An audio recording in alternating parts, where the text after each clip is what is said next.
moçada ligada aqui no curso Técnico 360, como é que vocês estão? Sejam bem-vindos à nossa segunda videoaula aqui do nosso canal. Eu sou o Léo, sou técnico em segurança do trabalho. Vocês tiveram a primeira videoaula com o professor Arthur, falando sobre as atribuições do técnico de segurança do trabalho. Hoje eu vou falar um pouquinho sobre os riscos ocupacionais que vão perseguir a gente aí durante toda a nossa carreira, toda a nossa estrada, em todos os campos do nosso trabalho. Vou trazer a tabela de riscos, eu vou colocar aqui em tópicos do que a gente vai tratar hoje. Vamos lá. Bom, hoje a gente vai abordar a tabela de riscos e as suas respectivas cores.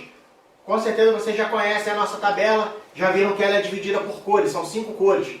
Tá? Vou falar onde a gente pode encontrar essa tabela de riscos. Vou falar um pouquinho sobre qualificação e quantificação, que o Arthur citou brevemente na aula dele. Eu vou falar um pouquinho mais sobre isso e vou dar uma pincelada rápida, uma introdução, digamos assim, na NR15, que trata de atividades e operações insalubres. Vamos lá? Gente, aqui está a nossa tabela. O negócio é o seguinte, a gente tem 5 tipos de risco, tá? E eles são divididos, subdivididos em 5 cores diferentes. Primeiramente, antes de falar dos riscos em si, eu vou falar sobre as cores. Por quê? Por qual motivo que subdividiram os riscos ocupacionais em cores? É o seguinte, dentro das empresas, das indústrias, de fábricas, em locais onde esses riscos existem, a empresa precisa elaborar uma coisa chamada mapa de risco. O mapa de risco é um mapa do local, onde vai constar lá nesse mapa os ambientes, né, da indústria, da fábrica, com cada risco existente ali. E aí eles colocam os círculos, pequeno, médio ou o maior, com o tipo de risco existente naquele ambiente. E para não ter que ficar fazendo legenda com o risco que existe ali, a gente coloca as cores.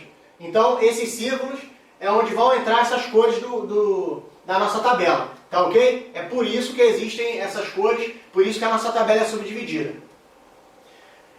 Lembrando que na descrição aqui embaixo do vídeo você pode fazer o download da nossa tabela e também uma mini apostilazinha dessa aula em PDF, tá bom? Mais pra frente a gente vai falar melhor e mais detalhadamente sobre o mapa de risco para vocês entenderem melhor toda essa questão das cores, do mapa e de como que ele funciona.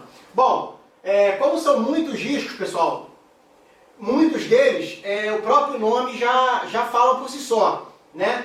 Por exemplo, os riscos físicos ali, a gente tem ruído, todo mundo sabe o que é ruído, vibração, frio, calor, esse tipo de coisa. Eu não vou ficar falando muito, porque o nosso objetivo aqui no curso Técnico 360 é ter uma aula um pouquinho mais dinâmica, mais acelerada, levantando apenas as questões mais importantes, aquelas que podem causar um pouco mais de dúvida dentro do ambiente de estudo.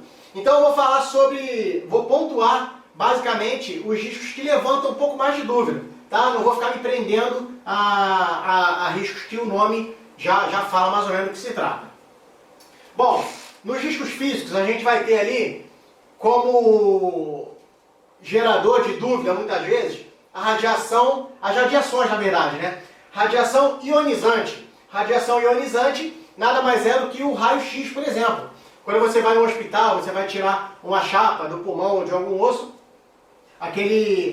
onde você fica lá, você bota numa plataforma de aço, de metal, a fotografia, entre aspas, digamos assim, é feita através de uma radiação, que é o raio-x, tá? É a radiação ionizante. A radiação não ionizante é, por exemplo, os raios ultravioleta, né? Emitidos aí pelo nosso querido Sol. Então, tem inclusive empresas que têm trabalho a céu aberto que fornecem como equipamento de proteção individual o protetor solar, justamente por causa disso, para a radiação não ionizante não incidir diretamente sobre o funcionário e ele não ser atingido por esse tipo de risco, tá bom? Riscos químicos, pessoal, poeira, fumo, névoa, neblina, gases, vapores, compostos e produtos químicos em geral, tá?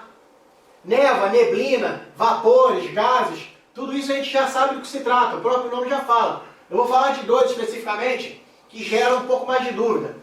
Poeira, por exemplo.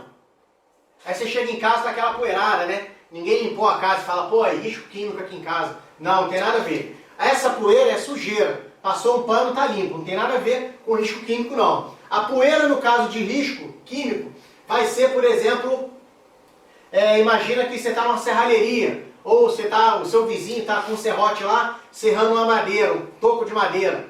Aquele pó de serra que levanta aquele tipo de risco é a poeira que vai configurar risco químico, tá? Não confunda poeira de risco com sujeira, com coisa largada, abandonada, aquele pó de sujeira que a sua empregada não tira. Outro risco químico que eu vou levantar aqui, que também gera muita dúvida, é o fumo, tá? Fumo o pessoal confunde muito por causa do nome. Pô, cigarro, o cara passa fumando do seu lado, fala, pô, tem que usar um EPI aqui na rua, o cara tá fumando, risco químico, também não tem nada a ver, esquece isso. Olha pra cá, risco químico, fumo, na verdade vai ser o seguinte, camarada tá lá, trabalhando com a solda, aquela poeirazinha que sobe da máquina de solda, quando o sujeito está lá trabalhando, é fumo, é o fumo de solda, tá bom? Então não confunda também o risco químico de fumo com fumo de cigarro ou de qualquer outra coisa que você gosta de fumar aí. Risco biológico, vírus, bactérias, protozoários, fungos, parasitas e bacilos. Reparem só, riscos biológicos, todos eles são oriundos de organismos vivos, de seres vivos, tá? Então, essa é uma dica bem legal, porque muita gente confunde risco biológico com risco químico. Como é que a gente pode fazer essa diferenciação? Anota aí. Risco biológico, riscos oriundos de organismos vivos, seres vivos. Risco químico não. Risco químico é tudo que vem de química. O biológico é o que vem de organismos vivos. São seres vivos que vão transmitir esse tipo de risco. Tá bom? Vamos para o próximo. Risco ergonômico. Ergonômico, obviamente a gente já lembra de ergonomia, de posição, de dor, né? De condição realmente ergonômica. Tá certo, tá ok. Tem um risco ergonômico específico que eu gostaria de falar, que o nome não se autoexplica, tá? Que é a iluminação inadequada. Aqui ela também está em risco de acidente, que eu vou explicar mais para frente, mas a iluminação inadequada pode causar risco ergonômico. É quando você força a sua visão para você poder enxergar alguma coisa. Ou ela está acima do limite, ou está abaixo do limite. Quando você não tem acidente, você não tropeça, não cai, não bate em lugar nenhum. Mas você força a sua vista para poder enxergar, isso pode causar uma doença, pode trazer algum tipo de dano sério à sua visão, seria um risco ergonômico. Tá? Risco de acidente. A própria nomenclatura já fala, quando gera algum tipo de acidente. Aqui a gente tem espaço físico inadequado, né? Tá tudo pertinho, você tem que passar desviando, bate o joelho na mesa. Isso é um risco de acidente. Máquinas sem proteção. A iluminação inadequada aqui, pessoal, é quando está muito escuro ou muito claro. Isso prejudica a sua visão e você, por conta disso, sofre um acidente. Você entra numa sala, está tudo escuro, pisa num buraco, tropeça no sofá e se machuca, gera uma lesão, isso é um acidente, ok? Esse tipo de iluminação inadequada vai entrar no risco de acidente, tá bom? Mais uma vez, só lembrando, baixem aqui a nossa tabela de risco, porque na NR5 você consegue baixar, você consegue visualizar essa tabela, porém ela não vai estar colorida dessa forma, tá bom? Aqui na descrição você pode fazer o download da tabela em PDF, ela já vai vir toda colorida para você poder estudar e ficar bem melhor, tá bom? Vamos passar aqui para o próximo. Eu vou falar um pouquinho sobre qualificação e quantificação. A gente já conheceu os riscos, o professor Arthur falou sobre antecipação, sobre o ARAC, né? Reconhecimento, etc. Aqui a gente vai falar sobre a qualificação e quantificação. Qualificação. Atenção, essa nomenclatura nada tem a ver com qualidade, tá? Porque quando a gente fala de qualificação, a gente automaticamente faz o link, né, com qualidade. Nesse caso não tem nada a ver. Não vamos esquecer que a gente está falando de risco. Risco nunca é bom. Então não tem a ver com qualidade, tá bom? Nesse caso, qualificação é ver se existe e qual o risco que existe, tá? Você chegou no ambiente, viu que tem risco ali, preste atenção, vê qual que é aquele risco. Pronto, já qualificou, beleza? Agora vamos para o próximo passo, que é quantificar aquele risco que você já qualificou. Quantificação, verificar em que quantidade determinado risco está presente através de medições. Você entrou no ambiente, numa sala de compressores de uma fábrica, por exemplo. Você já qualificou, sabe que ali tem ruído. Como é que você vai quantificar aquele ruído? Quantificar, verificar em que quantidade, tá? Com equipamento próprio para isso, você vai ver quantos decibéis daquele ruído está presente naquele ambiente. Quantificou o risco. Você vai saber exatamente qual o valor, a quantidade daquele risco. Seja em decibéis no caso de ruído, seja em quantidade de partículas por milhão, no caso de repente de um risco químico. Então você vai colocar em números aquele risco. Você vai gerar exatamente a quantidade daquele risco, tá bom? Por que a gente faz isso? Na NR15, que fala sobre insalubridade, a gente vai trabalhar com algumas tabelas que mostram para a gente as quantidades que a gente pode trabalhar mesmo quando existe risco, tá? Ah, se tem ruído eu não vou poder trabalhar? Vai poder trabalhar, desde que você use o EPI adequado para aquele tipo de ruído e desde que a quantidade daquele ruído não vá afetar a sua saúde como trabalhador e como pessoa, tá ok? Pessoal, vamos para o próximo. É isso aí, a gente vai ficando por aqui.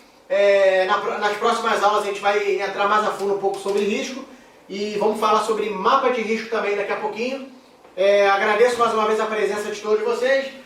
Pode baixar aqui embaixo, também está na descrição, alguns exercícios sobre a aula, tá? Além da tabela de risco, a gente tem alguns exercícios sobre essa aula e a gente vai ter também uma mini apostila em PDF, tá? Resolver os exercícios, são 4 múltipla escolha e 1 discursivo. Manda para o nosso e-mail tecnico360@gmail.com. A gente vai corrigir e vai retornar para vocês com o gabarito e algumas questões comentadas, tá bom? Obrigado a todos, até o próximo vídeo, valeu, tchau!